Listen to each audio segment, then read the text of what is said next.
আসসালামু আলাইকুম। আপনারা সবাই কেমন আছেন? আশা করি আপনারা সবাই ভালো আছেন। আজকে চলুন মিজানুর রহমান আজহারী হুজুরের কাছ থেকে কবরের আযাব থেকে পানাহ চাওয়ার দোয়া শুনি। চলুন শোনা যাক।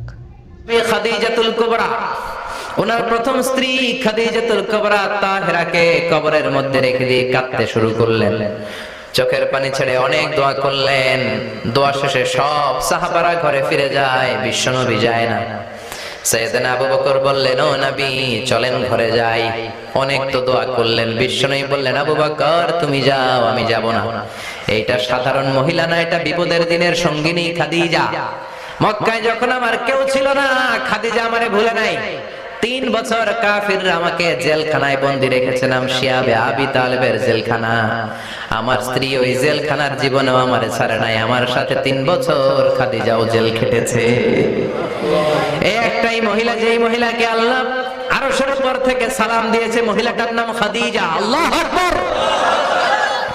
আমার সব সন্তান আল্লাহ খাদিজার পেট থেকে দিয়েছে।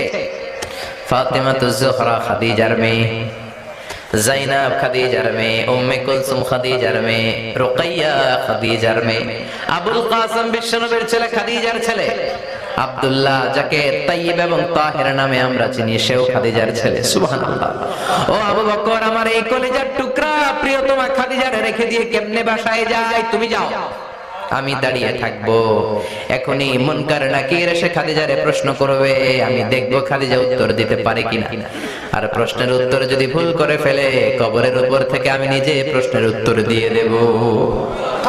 সাইয়েদনা জিবরাইল বললেন, নবী আপনারা দাঁড়িয়ে থাকার দরকার নাই, আবু বকরের সাথে ঘরে চলে যান। আল্লাহ জানিয়ে দিয়েছে, খাদিজার কবরের প্রশ্নে যদি কোনো সমস্যা হয়, আরশের উপর থেকে খাদিজার প্রশ্নের জবাব আল্লাহ নিজে দিয়ে দিবে। এজন্য কবরের আযাব থেকে বিশ্বনবী পানাহ চেয়েছেন। বিশ্বনবী বলেছেন, আল্লাহুম্মা ইন্না নাউযু বিকা মিন আযাবিল কবর। ও আল্লাহ, কবরের আযাব থেকে তুমি আমাদেরকে বাঁচাও। পড়েন আমিন। কবরে মুমিনদেরকে 4টা প্রশ্ন করা হবে, কাফিরদেরকে 3টা প্রশ্ন। চিৎকার করে বলেন, মুমিনের প্রশ্ন কয়টা? আর জোরে বলেন। প্রথম প্রশ্ন, মার রব্বুক, তোর রবের নাম কি? আমরা কি বলবো? আল্লাহ আমারে রব, এই রবি আমার সব, দমে দমে তনু মনে তারি অনুভব। আল্লাহ আমারে রব, এই রবি আমার সব। পড়েন আমিন। দ্বিতীয় প্রশ্ন, আমার দিন, উত্তর দিনের নাম কি? ধর্মের নাম কি?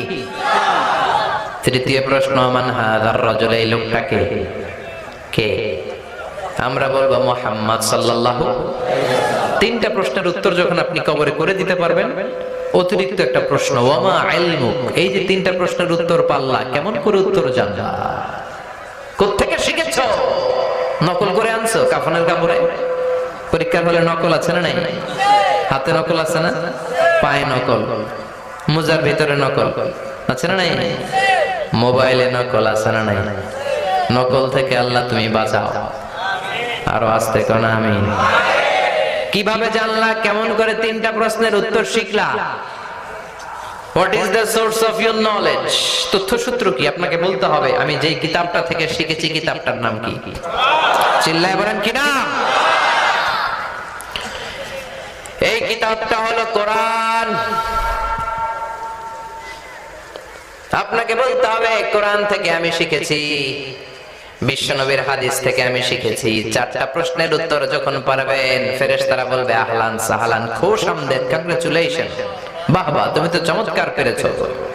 ফায়ুফসাহু লাহু কবরুহু 70 যিরাআন, মুমিন বান্দার কবরটা 70 হাত লম্বা করে দেয়া হবে।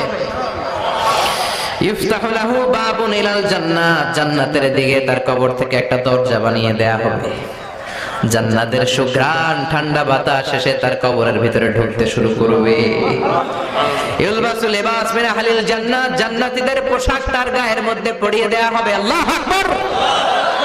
আর বলা হবে, নাম কানাউমিল আরুস, বাসর রাতে বর যেমনি কনেকে নিয়ে ঘুমিয়ে যায়, তুমিও একটা ঘুম দাও।